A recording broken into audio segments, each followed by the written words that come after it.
welcome to episode number 2 of Generate Youth Vale of Clwyd Youth Live. In today's show, we will have a youth challenge. We will have an interview with a special guest. I will tell you who that is in just a moment. And the long-awaited, the highly anticipated challenge that you, or at least one person, set me last week, and it's an absolute belter. Now, what I mean by a belter, well, you'll find out, but I really am not looking forward to it. Well, stay tuned to see that challenge. Right, so, good morning. I am so used to things happening in the morning, doing things like this, that it's just automatic. Good afternoon, everyone, or good evening. Now it's 4 o'clock. We always start bang on 4. I think I did pretty well this time. So, welcome again. My name is Glyn Watson. I'm the youth minister or youth pastor here at Sussex Street Christian Centre. I'm also the Vale of Clwyd missioner who works predominantly with young people, setting up things for young people to get involved with. And this is what this channel is for. It's for the young people of North Wales, but it doesn't have to be exclusively to them. If you find that what we do and what I do and what I say, or what the sort of things that we do on this channel, because there'll be multiple guests over the time that we produce this, and it will only just get better. So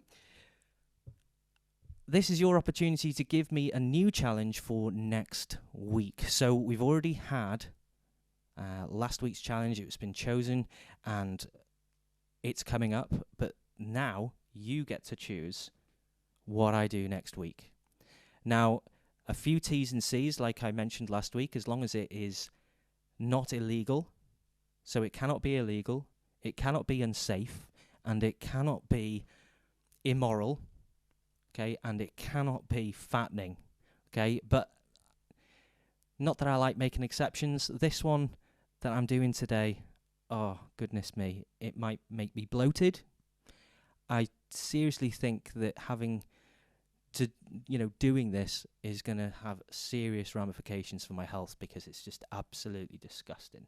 But anyway, I'm doing it anyway because I said I would do mostly any challenge that you set me. This one it's bearable, but I'm not looking forward to it. It's something that I really don't like. But anyway, this is an opportunity for you to give me a challenge. Now, if you're watching, I can see that there are 3 people who are watching right now, and one of them happens to be me. I get that. So I'm talking to another 2 people, and that's fine. You two, please feel free to, in the comment section below here, to actually give me a challenge for next week. You don't have to do it now, but over the course of this live show, you can set me a challenge, okay? But I'll say again, as long as it's not illegal, immoral, unsafe, or fattening. Anyway, let's move on, because it's not just challenges and so on like that. It's just a bit of fun, a time where we can actually chat together as well. If you feel like commenting anything about what you've heard or what I've said, if you want to ask a question or something that you'd like me to discuss, something that we can talk about together and so on, then feel free. You please do that on the comments. Now, to your challenge. Now, you get to set me a challenge, but I get to set you a challenge. Now, last week, possibly it was a bit out there, because what I asked you to do was record yourself scaring a member of your family. But I did say, be careful, make sure that the person that you've decided or you've chosen to scare, to give a little bit of a fright to, doesn't have any heart conditions, or that they'll have a really adverse response to it. And to be fair, the fact that no one's shared any videos of that is probably not because everyone who's watching's parents have heart conditions or their children have heart conditions. But anyway, it's time for your challenge this week. And this one's a little bit easier. This one is for you to get hold of as many Jacob's cream crackers. I know I've just brand awared things, but if you can get any form of cream cracker, I want you to record a video of yourselves seeing how many Jacob's cream crackers, or any kind or any brand of cream cracker into your mouth. The person who uploads a video showing that they've got the most cream crackers in their mouth will win a prize. I'm not going to tell you what that prize is. One of the prizes, I say this, one of the prizes, that means there's more than one. You get bragging rights on YouTube the following week when it will be shown on the screen for everyone else to see. The way you get the videos to me is that you put them on the Facebook page, which is GYVOCY. Just search that and then you'll be away. But it will also be in the description of this video at the end.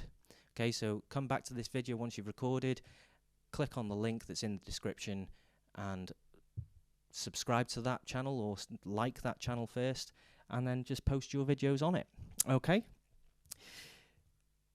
Let's move on to the interview, because the interviews here are supposed to be engaging with topics that possibly you would be interested in. I think you'll be interested in this one because the person that we're interviewing today is Rachel Round. Now, she is the manager of the food bank here at Sussex Street Christian Centre in Rhyl, North Wales. And I think she's got a really interesting story. First, she will explain a little bit about what food bank is and how she got involved. But then she'll get into the sort of struggles that she's faced, not just the practical stuff about food bank, but also the personal and the things that she's had to deal with within herself that has made her question her abilities, and it has a lot to do with identity. So this might interest you because we're all going through, even me now at this age of a tender age of 32, every now and then I have a bit of a meltdown in terms of, who am I? Am I really doing what I need to be doing? Am I going in the right direction? Possibly that's something you can relate to, especially if you're a lot younger than me and you've just left high school, or you're still in high school and you've got a lot of questions about, what am I going to do with my life? Where am I going? What is my purpose? Now, the main thing here is that the main thrust of it is looking beyond yourself. That's the title really of this talk and this interview between Rachel and I. This was pre-recorded a few days back because despite her busy schedule here at the food bank, she's also a counsellor for Childline. Now, that just shows that she's got a very pastoral, a very caring spirit. She's a very caring person. And she cares for people like you, people your age. So please give an ear and listen to what she has to say and the questions that are asked of her.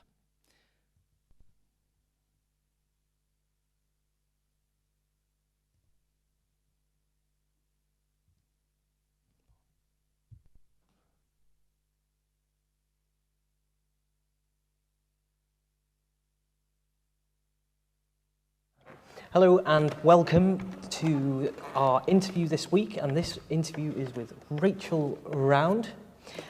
She is the food bank manager here at Sussex Street Christian Centre, the home of Rhyl Food Bank. Yeah. Just throwing it out there because that's what it is.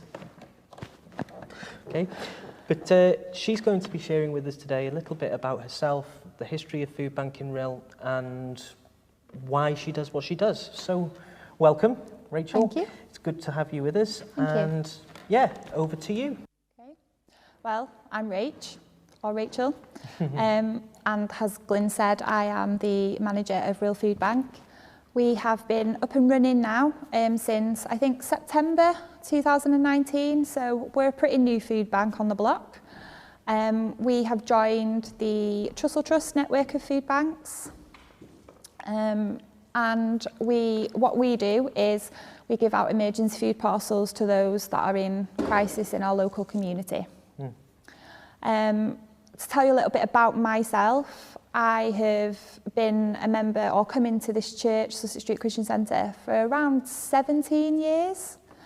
Yeah, been brought up here really. I think in order to tell you what brought me to this moment, food bank, probably tell you a little bit about the initial idea.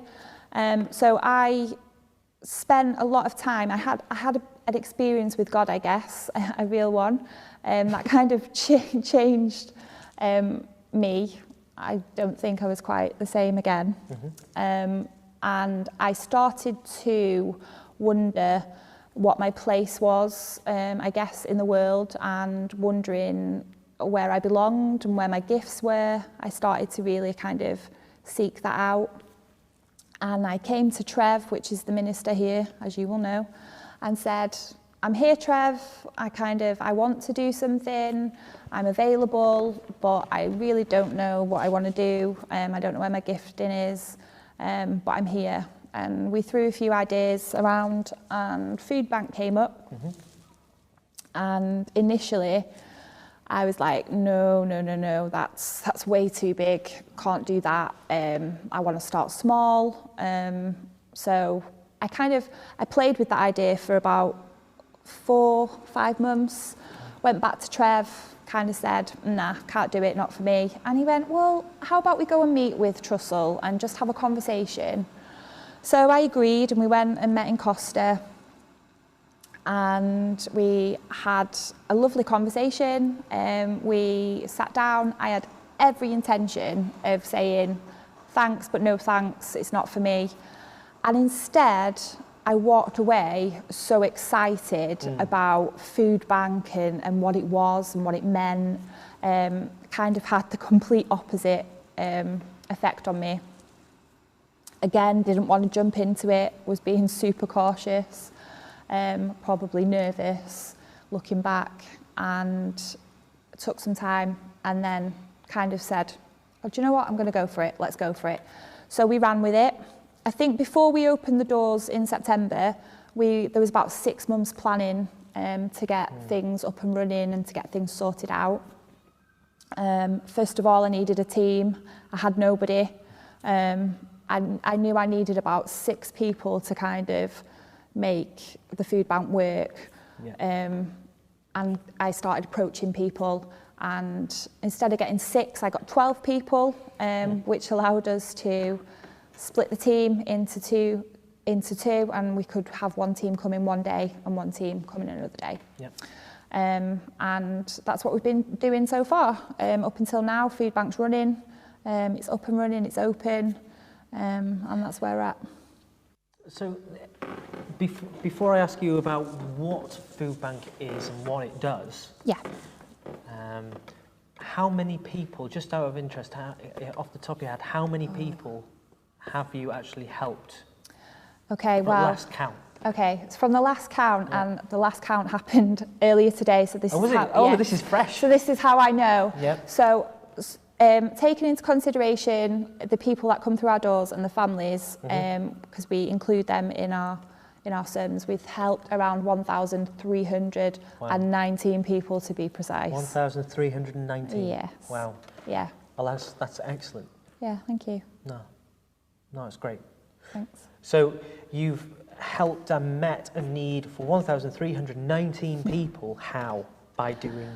So what we do as a food bank, so some people don't know a lot about Food Bank. So Trussell Trust Food Banks work on a voucher referral system, which means that we reach out to local support services in our community. They hold vouchers. And when those support services or agencies come into contact with people who are in financial crisis for whatever reason, they give out a voucher. Right. And then they bring that voucher to Food Bank. We sit, we have a chat.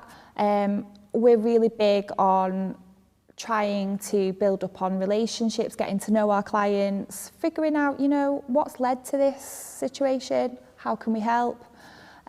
So we try to get to know the clients as individuals. We have a nice chat, we have a cup of tea, nice bit of cake, because everybody loves a bit of cake. The parcel's made up, and we give them the parcel, and then they go away. Okay. And so what do you think leads people to this situation where they need a food bank? Well, there isn't one certain situation. And it's complicated, And it is complicated. And I think, just to touch on, I think people have a stereotype of the type of person that uses Food Bank, but the people that come through our doors are from all different walks of life. People who are just genuinely struggling through no fault of their own. It can be just not having enough money to cover the cost of bills, being sick and being, you know, off work and just struggling with the low amount benefits, things like that. There is no one type fits all kind of scenario.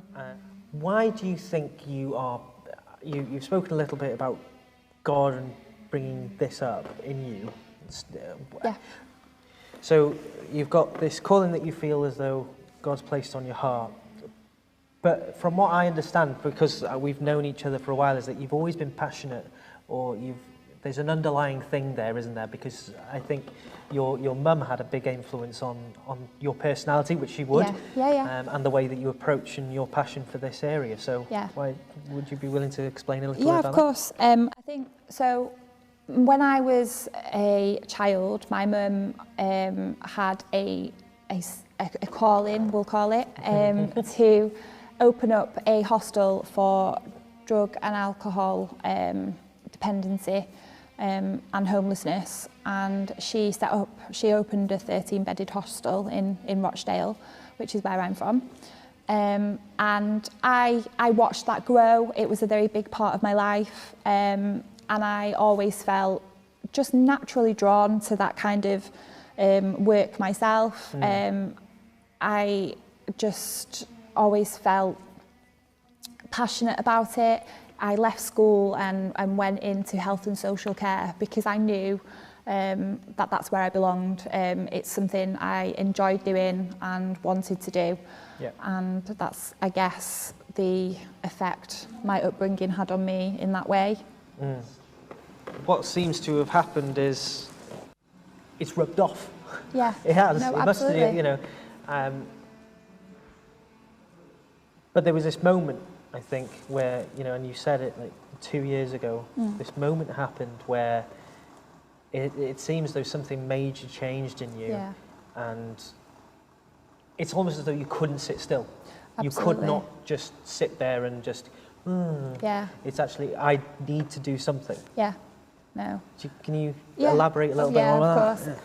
So I've always been brought up in the Christian, with the Christian environment. I've been a church member since I was a child, would consider myself to be a Christian.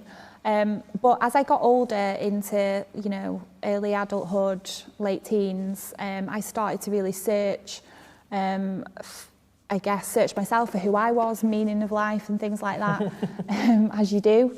And I really struggled throughout my life with not really feeling like I fitted into church life and not really feeling like I fitted in the world. And I would try to live in both and not really succeeding at any.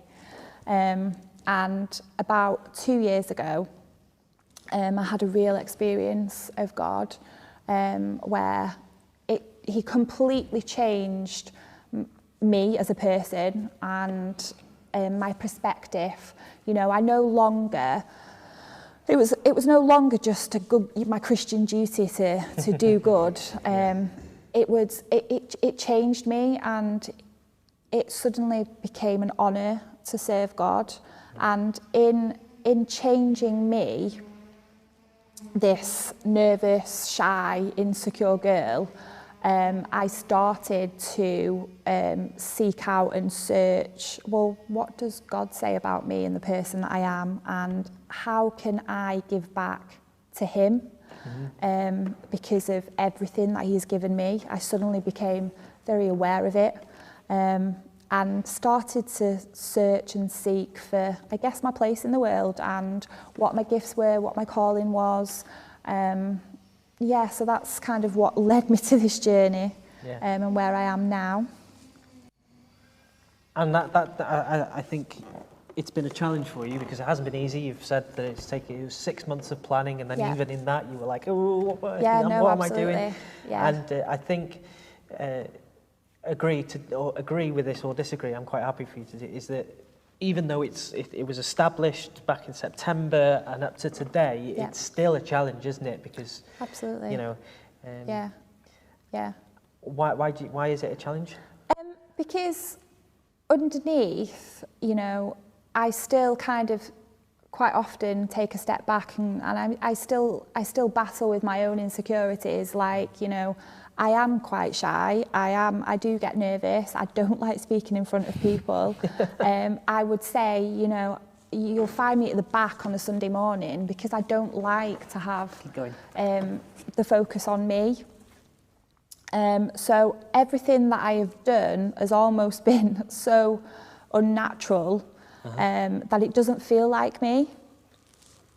And so I still battle with those insecurities. I still feel like, you know, I talk to God and I'm like, are you sure you've got the right girl for the job here? Because, you know, if you knew me, you'd know that I'm not really capable of that. Yeah. I get that. Yeah, I think that's something that everyone, to some extent, goes through. So what you've said is very natural and very human. Yeah. But what you've also explained is that, okay, despite the way that you're feeling that, you're choosing to do something different. You're choosing to trust in what God is saying about you and what God says and asks you to do, and trusting that He's going to give you what you need to do the job that, because believe it or not, well, it's not a matter of believe it or not. I think it's the realization of, well, God's given me the gifts to do what He's calling me into. Yeah. And if He's calling me in to do the food bank stuff, which means having to manage, to organise, to all of these different things, is that He's given you the gifts to do them, and He's given you a way in which to utilise them. Yeah, no, absolutely. And I've found that every time I have come up against a wall, so to speak, or a challenge, God has been there in it, you know, every step of the way. Every time I've had a wobble, every time, every time I've kind of had an issue, one way or another, it has been sorted out, you know, and that's been absolutely amazing in my journey, and kind of, for me, secured that, okay, yeah, we're on the right path. You know, I don't get it all right. I do make mistakes, but He keeps me moving forward.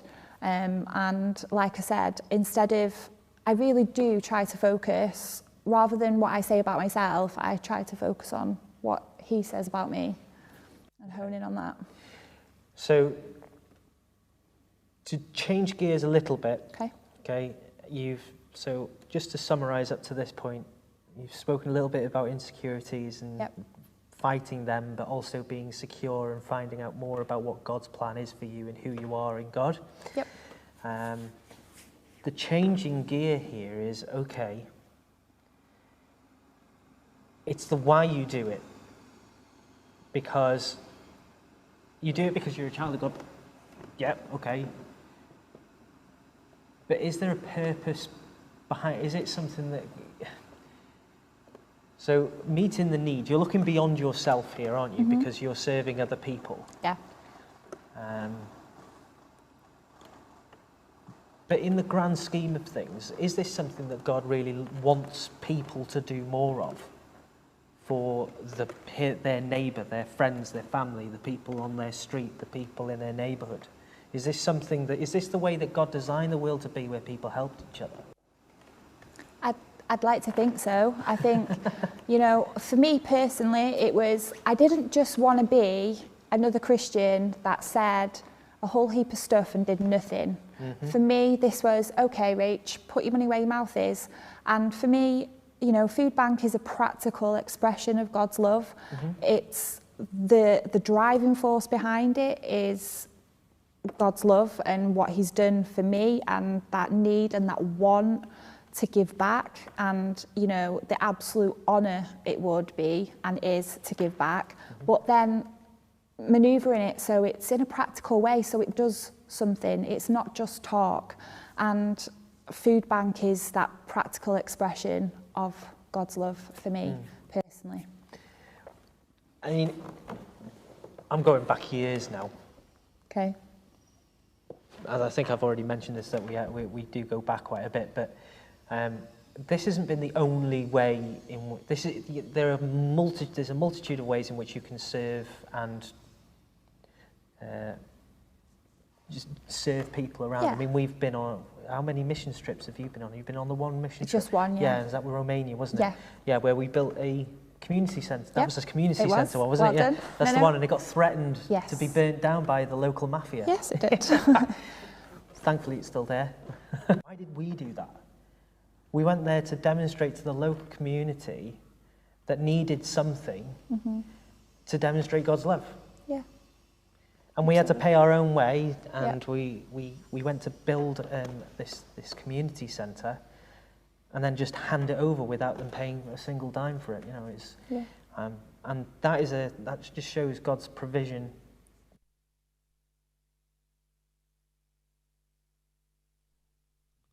Well, there you go. What do you think of that?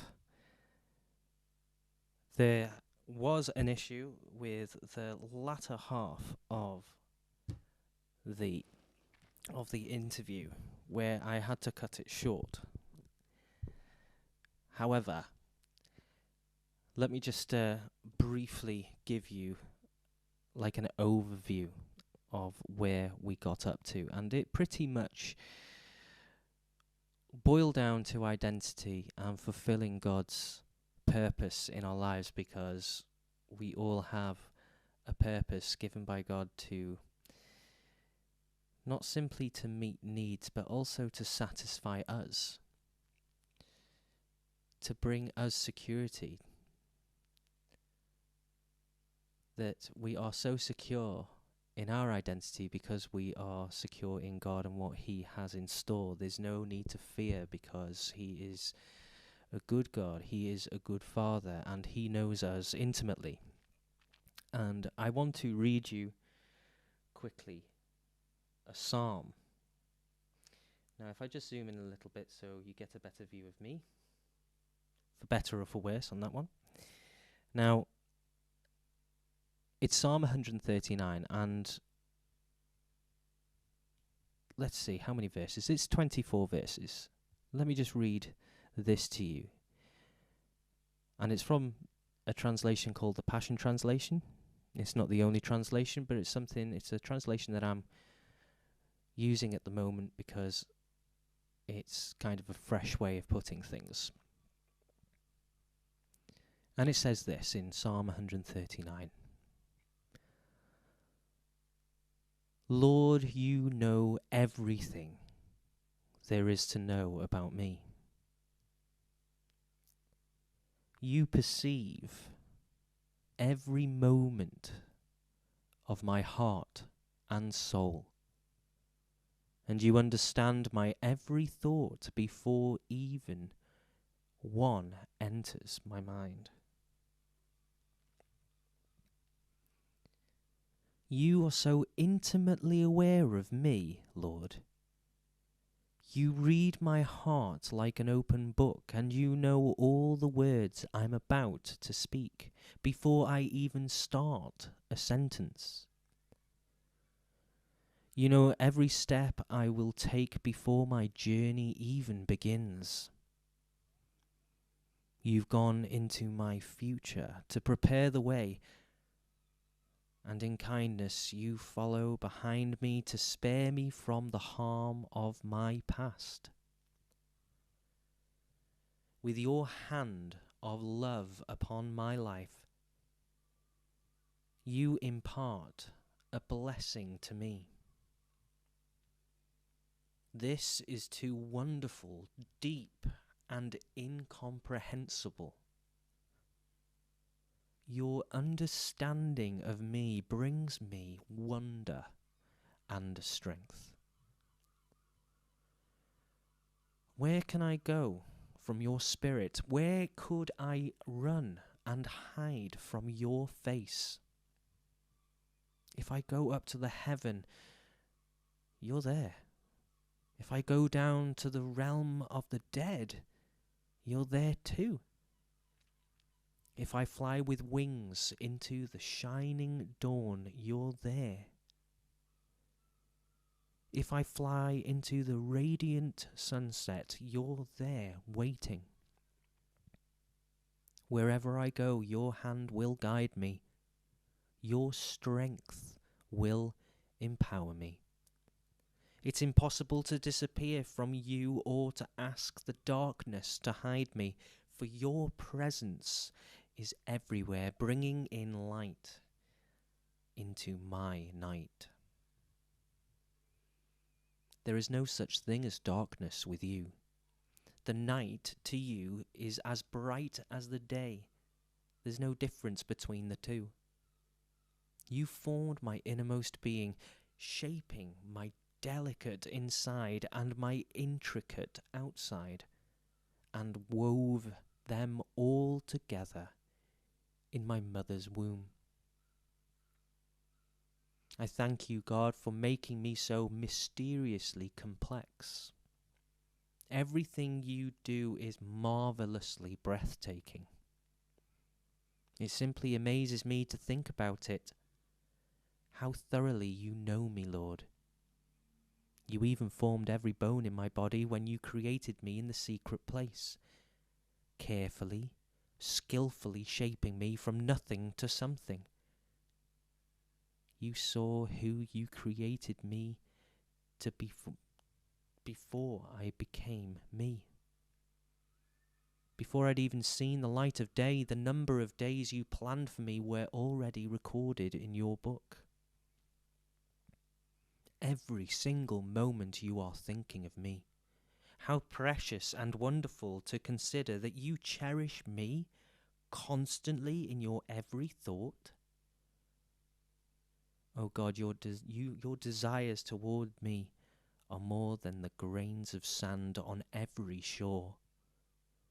When I awake each morning, you're still with me. Oh God, come.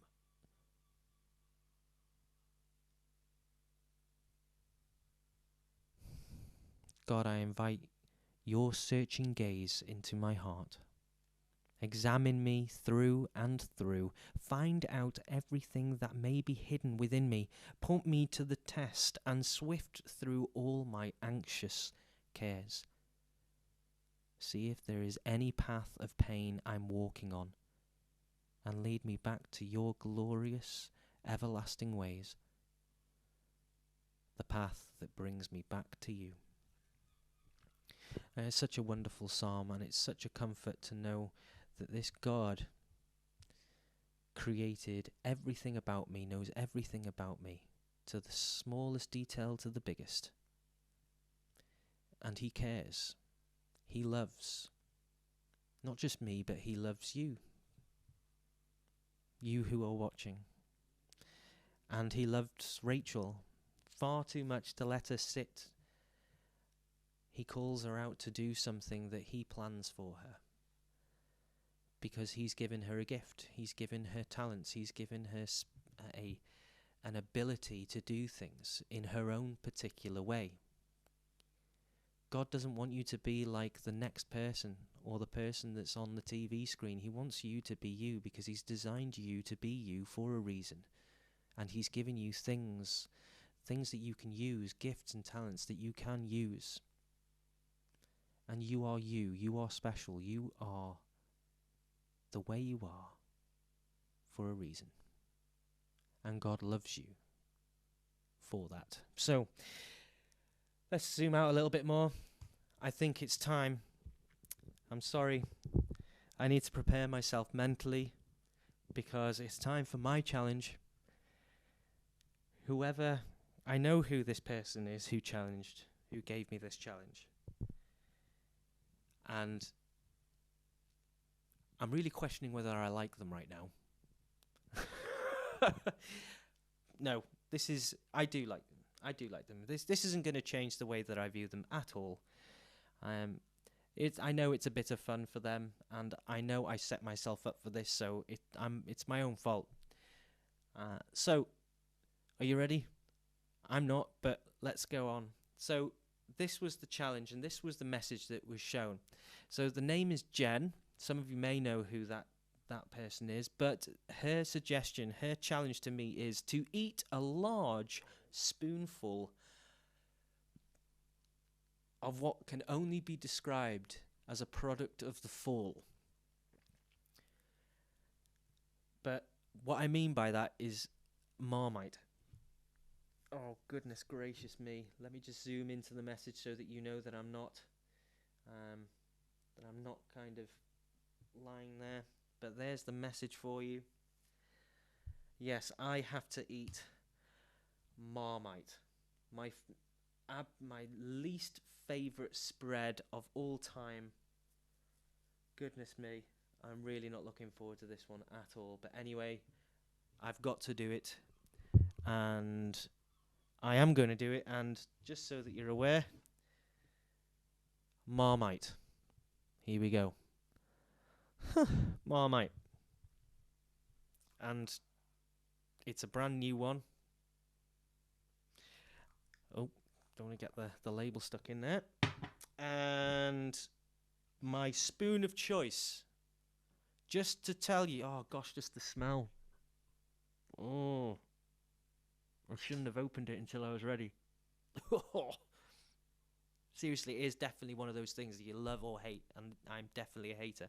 My spoon of choice is not a teaspoon, but an actual full-on tablespoon. I'm going to do this properly. I'm not going to wimp out and just do a teaspoon. I'm going to do a full-on tablespoon. And as a precaution, because I know I really don't like this stuff, is I've got some toilet roll.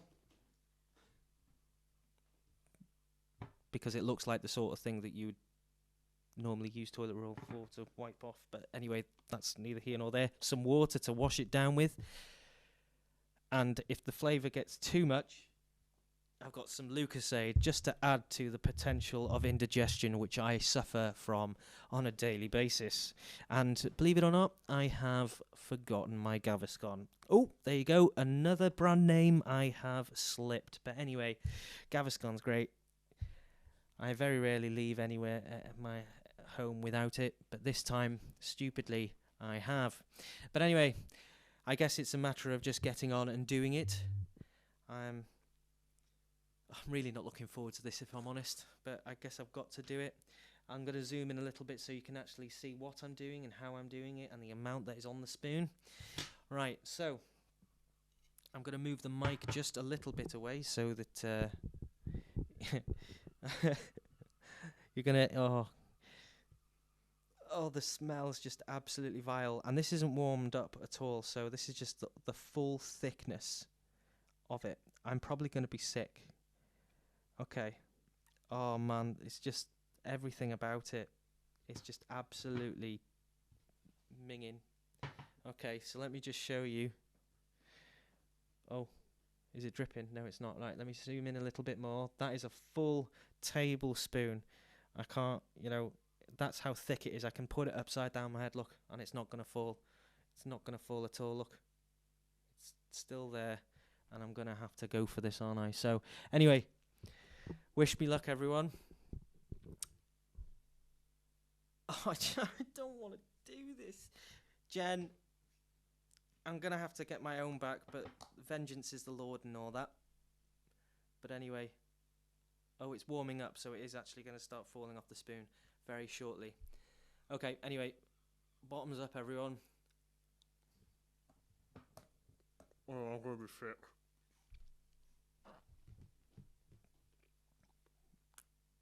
Oh my goodness me. Uh-oh. Oh. Oh. No.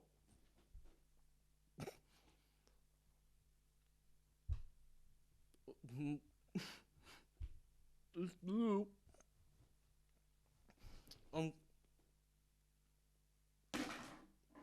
Got them blue. I'm not going to pull it out. I'm balking.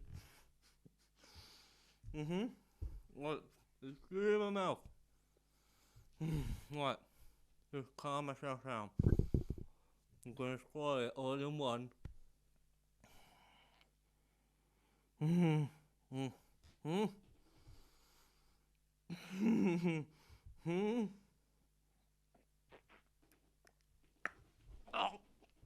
I'm sorry, I know that sounds horrible, but oh my gosh, that has got to be the worst thing I've ever done in my life.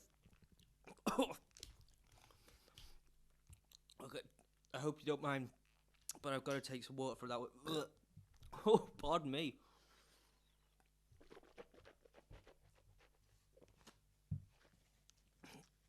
Surely there's a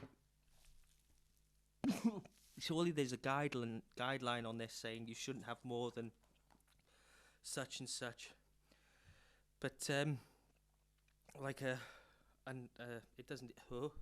doesn't say how much you should eat in one sitting, but surely that's more than anyone should have in a lifetime, or preferably not at all ever in a lifetime. Seriously, that was absolutely vile. I've done it. The spoon isn't necessarily licked clean, but for the amount that was on it, oh man, you can feel it bubbling up, if I'm honest. But anyway, we need to finish. I've done my challenge. Just a quick reminder, give me a minute. Is it your challenge? I'm not going to be sick live on YouTube. That's just the silliest thing ever. But it's all around my lips and I keep getting tastes of it. Yeah. So, it's time to end. Firstly, can I just say thank you very much to... what a great... Just remember your... Sorry, I didn't realise how hard this was going to be. This is really messed. So thank you to Rachel Round for her time with us this morning and this afternoon. See, I've done it again. Don't forget to get involved, create and post your challenge next week.